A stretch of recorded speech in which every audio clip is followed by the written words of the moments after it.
अस्सलाम वालेकुम guys, good afternoon. आज की वीडियो बहुत शानदार होने वाली है क्योंकि आज हम पढ़ेंगे फुल डिटेल के अंदर कि ओएसआई मॉडल हमारे पास क्या होता है और कौन से लेयर किस किस लेयर पे क्या क्या काम हो रहा होता है। ठीक है, ये बहुत ज़रूरी है। सिर्फ ऊपर ऊपर से ओएसआई मॉडल नहीं पढ़ेंगे, हम लोग डिटेल में जाएंगे कि किस किस लेयर में क्या क्या काम हो रहा होता है। ठीक है, तो गाइस ऐसी इंफॉर्मेटिव और टेक्निकल वीडियोस देखने के लिए गाइस हमारे चैनल को लाइक करें, शेयर करें, सब्सक्राइब करें। आए बगैर टाइम वेस्ट किए हम आगे चलते हैं। ठीक है, सबसे पहले ये पढ़ लेते हैं कि ओएसआई मॉडल क्यों ज़रूरी है, क्यों हम बेसिकली पढ़ते हैं, क्या है बेसिकली ओएसआई मॉडल है क्या। अगर आप टेलीकम्युनिकेशन में जाना चाहते हैं, आप नेटवर्क की फील्ड में, आप साइबर सिक्योरिटी, नेटवर्क सिक्योरिटी या इंफॉर्मेशन सिक्योरिटी, ऐसी कोई भी फील्ड के अंदर आप हैं, तो आपको ये ज़रूर पढ़ा जाता है कि ओएसआई मॉडल पढ़ें, क्योंकि ये एक तरीके से देखा जाए ये पिलर है। अगर आप पिलर नहीं पढ़ेंगे तो आप कभी भी आगे एडवांस मॉडल तक नहीं जा सकते। तो ये बेसिकली एक तरीके से स्टार्टिंग पॉइंट है आपका नेटवर्क कम्युनिकेशन का या टेली कम्युनिकेशन की बात कर लें हम।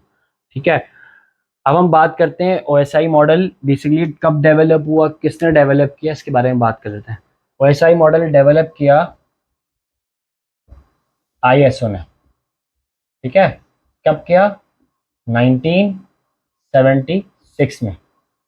ठीक है, 1976 में आईएसओ ने इसको बेसिकली डेवलप किया और इसको इम्प्लीमेंट कब किया गया? तकरीबन 10 साल बाद, 1986 में।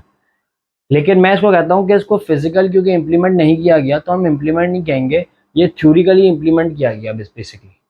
ठीक है, जो फिजिकली इम्प्लीमेंट किया गया ना, तो वो हमारे पास टीसीपी और यूडीपी मॉडल है, वो बेसिकली अभी तक चलता हुआ आ रहा है और वही इम्प्लीमेंटेशन में है उसकी।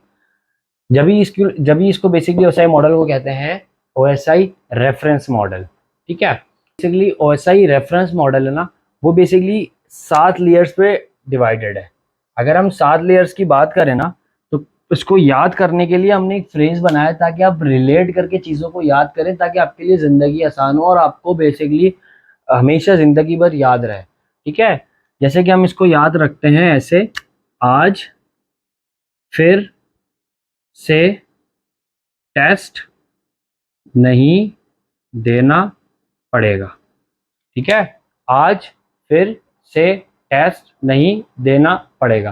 तो ये 7 लेयर्स है। इस तरीके से हम याद रखेंगे ना, तो हम लोग को हमेशा ज़िंदगी भर याद रहेगा कि हमारे पास कौन कौन से लेयर्स हैं और हमारे पास कितनी लेयर हैं। क्योंकि आपको इंटरव्यूज क्वेश्चंस के अंदर या सेमेस्टर के क्वेश्चन के अंदर ये पूछा जाता है कि ओएसआई मॉडल की कौन कौन से लेयर्स हैं और कितने लेयर्स हैं। अच्छा, ये भी एक इंटरव्यू का सवाल है कि ओएसआई मॉडल की बेसिकली सीक्वेंस क्या है। अगर कोई आपको ये बोले कि ओएसआई मॉडल की सीक्वेंस है कि एप्लीकेशन से लेकर फिजिकल, गलत। और अगर आपको बोले फिजिकल से एप्लीकेशन, ये भी गलत है। तो हमें पता होना चाहिए कि इसमें सबसे पहली लेयर क्या है, क्योंकि अगर आप सेंडर हैं तो तब तो आपकी जो पहली लेयर है ना, वो बेसिकली एप्लीकेशन लेयर कहलाएगी। ठीक है, और अगर आप रिसीवर हैं तो आपकी पहली लेयर जो है ना, वो फिजिकल कहलाएगी। इस बात को याद रखिएगा, ये बहुत सारा सवाल पूछा जाता है, लोग बहुत फंबल कर देते हैं, इस सवाल को समझ नहीं आता लोगों को। ठीक है, बहुत आसान है।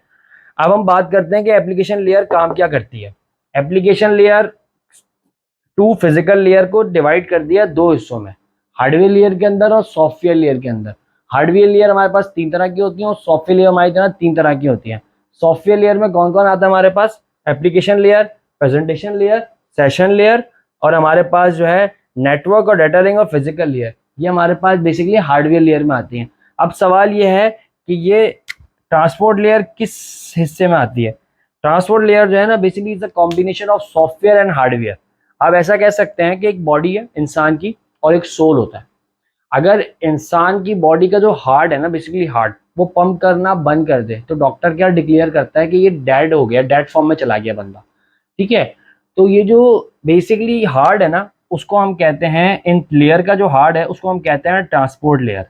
ये बेसिकली दोनों के अंदर होती है, ये सॉफ्टवेयर लेयर में भी काम करती है और हार्डवेयर लेयर के अंदर भी काम कर रही होती है। ठीक है, इसका ताल्लुक दोनों से है। हम बारी बारी पढ़ते हैं और हर बेसिकली लेयर की जो ना डिटेल पढ़ेंगे, वो बेसिकली किस तरीके से काम कर रहा है, उसमें क्या क्या क्या क्या बेसिकली काम होते हैं उस लेयर के अंदर। एप्लीकेशन लेयर के अंदर आ गए, सबसे पहले बात करते हैं एप्लीकेशन लेयर के अंदर।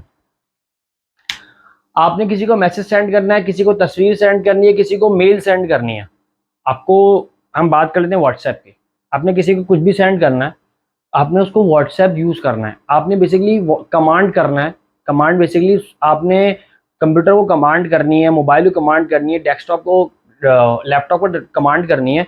तो आपके लिए कोई ना कोई आपके पास एक लेयर होनी चाहिए, एक एप्लीकेशन होनी चाहिए जिसको यूज़ करते हुए आप कंप्यूटर को कमांड करोगे।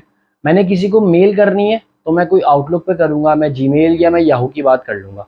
और अगर मैंने क्या करना है, मैंने किसी को तस्वीर सेंड करनी है या मैंने कुछ ब्राउजिंग करनी है, तो मैं क्या करूँगा, क्रोम खोलूँगा, उसमें ब्राउजिंग करना शुरू कर दूँगा।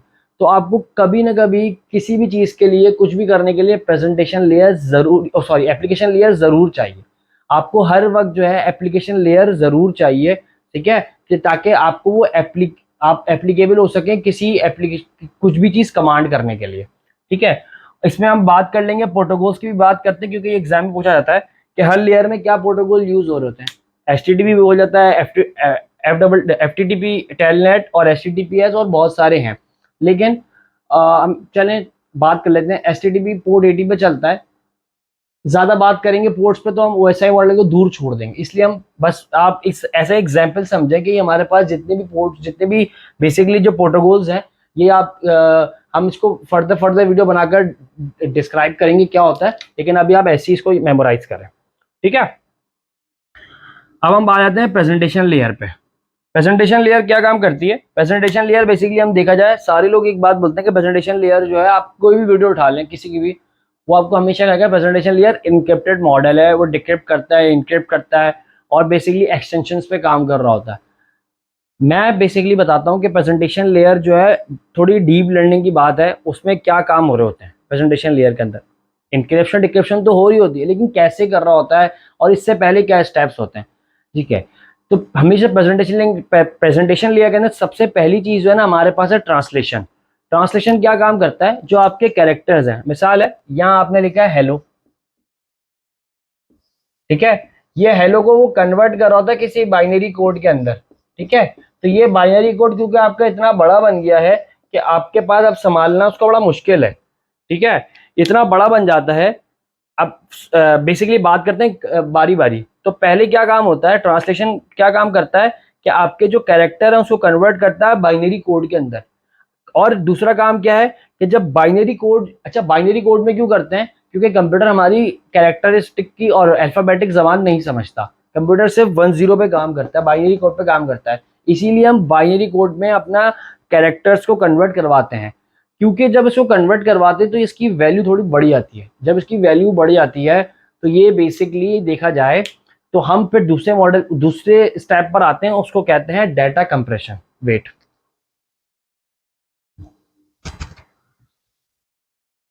तो डाटा कंप्रेशन के अंदर क्या काम कर रहे होते हैं? डाटा कंप्रेशन के अंदर हमारे पास जो है, फॉर एग्जांपल बाइनरी में कन्वर्ट होने के बाद एक फाइल आई 5 MB की, उसको हम 2 MB में कन्वर्ट कर लेते हैं, ठीक है। इससे आपकी अपलोडिंग और डाउनलोडिंग दोनों बहुत ईजीएस्ट हो जाती हैं। आपके डाटा जो है, नेटवर्क इतना जल्दी चोक नहीं हो पाता, बैंडविड्थ इतनी जल्दी चोक नहीं हो पाती, स्पीड बेसिकली नेटवर्क की स्पीड, ठीक है। जब हम लोग ये पढ़ लेते हैं, जब पहले कैरेक्टर को कन्वर्ट कर लिया हमने किसमें, बाइनरी में। दूसरा, हमने फिर क्या किया, हमने उस कन्वर्जेंस की फाइल को रिड्यूस कर दिया, कंप्रेस कर दिया। थर्ड, अब आता है इंक्रिप्शन की बात करते हैं। इंक्रिप्शन क्या होता है? वैसे तो इंक्रिप्शन में बहुत सारी चीजें आती हैं इंक्रिप्शन डिक्रिप्शन के अंदर, लेकिन हम यहाँ पे सिर्फ और सिर्फ इजीएस्ट वे में पढ़ेंगे इंक्रिप्शन क्या है। बाकी इस पे हम फर्दर वीडियो बनाएंगे तो आप समझ जाएगा। आप सेंडर है, ठीक है, और इसके बाद इंक्रिप्ट हो रहा है, ये डिक्रिप्ट है, और ये रिसीवर की तरफ चला गया। फॉर एग्जाम्पल इस बंदे ने, आप सेंडर हैं क्योंकि आपने हाई लिखा, सही है। यहाँ पर बेसिकली क्या हो रहा होता है, यहाँ पे साइफर टेक्स्ट में कन्वर्जेंस हो रही होती है। आपने हाई लिखा, वो हाई कन्वर्ट हो गया किसमें, अब ये कोई भी समझ नहीं सकता ये इसका मतलब क्या है। अगर कोई हैकर या थर्ड पार्टी इसको क्रैक भी कर ले, हैक भी कर ले, नहीं समझ सकता क्योंकि ये साइफर टेक्स्ट में कन्वर्ट हो गया है। फिर ये डिक्रिप्ट होता है और रिसीवर को हाई मिल जाता है, ठीक है। तो ये प्रेजेंटेशन लेयर ये काम कर रहा होता है कि आपको जो है एक तरीके से हिडन प्राइवेसी और आपका डाटा सही तरीके से पहुंचा रहा होता है, ठीक है। तो 3 काम होते हैं प्रेजेंटेशन लेयर के अंदर। हम बात कर लेते हैं ट्रांसलेशन की, हम बात कर लेते हैं डाटा कंप्रेशन की और फिर इंक्रिप्शन की। तो इंक्रिप्शन की बात कर लेते हैं। और फिर हम बात करते हैं सेशन की। सेशन में क्या काम हो रहा होता है? सेशन के अंदर भी हमारे पास 3 काम कर रहे होते हैं, ठीक है। पहले जब फॉर एग्जांपल आप अली बाबा, अली एक्सप्रेस की बात कर लें, अमेजोन की बात कर लें, दराज की बात कर लें, तो आप फॉर एग्जांपल इसमें एक एडमिन है जो क्या करता है, वो अपनी प्रोडक्ट डालता है, अपलोड करता है, और वो बेसिकली क्या कर रहा होता है, अब उस जो एडमिन है उसी के पास राइट्स हैं कि वो डिलीट कर सकता है अपनी प्रोडक्ट और फॉर एग्जांपल अपलोड कर सकता है। जो जिसके पास व्यू के राइट्स हैं उसके पास क्या राइट्स हैं, वो खरीद सकता है या फिर उस रिव्यू कर सकता है। सेम एज यही काम हो रहा होता है सेशन मैनेजमेंट में। यही काम हो रहा होता है। क्या काम हो रहा था सेशन मैनेजमेंट में? हमारे पास जो है वो बेसिकली क्या करता है, आपने फॉर एग्जांपल जो जिस सर्वर से कम्युनिकेशन करनी है, या जिस सर्वर पे आके आप कनेक्ट हुए, जैसे दराज के सर्वर पे आके कनेक्ट हुए, अमेजोन के सर्वर पे आके कनेक्ट हुए, तो वो एक तरीके से देखा जाए तो वो आपका क्या कहलाएगा, ऑथेंटिकेशन। और फॉर एग्जांपल आपको क्या राइट्स हैं, किस लेवल के राइट्स दिए गए हैं, आप एडमिन है तो आपको क्या राइट्स हैं, आप अगर व्यूअर है तो आपको बेसिकली क्या राइट्स हैं, तो आपको वो ऑथराइजेशन दिखा दी है। और फिर इसके बाद जो है इन दोनों को जो मैनेज कर रहा होता है उसको कहते हैं सेशन मैनेजमेंट, ठीक है। और इसके अंदर हम लोग कौन कौन सा प्रोटोकॉल यूज करते हैं, नेट बायोस हो गया, आरपीसी हो गया, और इसके बाद एनएफएस हो गया, नेटवर्क फाइल सिस्टम, ठीक है। और भी होते हैं लेकिन हमने ऐसे लिखे हुए ताकि आप लोग को याद रहे, ठीक है। ट्रांसपोर्ट लेयर की बात करते हैं।